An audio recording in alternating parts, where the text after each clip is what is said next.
નમસ્કાર. મણિપુરમાં ભાજપને મોટો ઝટકો. મુખ્યમંત્રી પદેથી બિરેનસિંહે આપ્યું રાજીનામું. મણિપુરના મુખ્યમંત્રી પદેથી બિરેનસિંહે રાજીનામું આપ્યું છે. મે 2023થી મણિપુરમાં ચાલી રહેલી વંશીય હિંસા વચ્ચે એન બિરેનસિંહે મુખ્યમંત્રી પદ પરથી રાજીનામું આપી દીધું છે.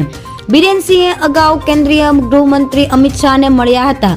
મણિપુરમાં મુખ્યમંત્રી એન રવિવારે સાંજે બિરેનસિંહે મુખ્યમંત્રી પદથી રાજીનામું આપી દીધું છે. તેમણે રાજ્યપાલને પોતાનું રાજીનામું સુપરત કર્યું છે. આ વચ્ચે ગૃહ મંત્રાલયે તમામ સુરક્ષા એજન્સીઓને હાઈએલર્ટ પર રહેવા માટે પણ કહ્યું છે. મણિપુરમાં કોનરાડ સંગમાની નેશનલ પીપલ્સ પાર્ટીએ સમર્થન પરત લીધું હતું. તેમ છતાં ભાજપ પાસે બહુમત માટે પૂરતું સંખ્યાબળ હતું. પાર્ટીના કેટલાક ધારાસભ્યોએ નેતૃત્વ પરિવર્તનની માંગ કરી હતી.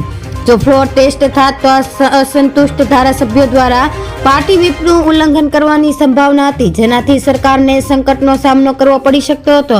આ સ્થિતિથી બચવા માટે મુખ્યમંત્રીએ પાર્ટીના કેન્દ્રીય નેતૃત્વ સાથે ચર્ચા બાદ રાજીનામું આપવાનો નિર્ણય કર્યો. ધન્યવાદ.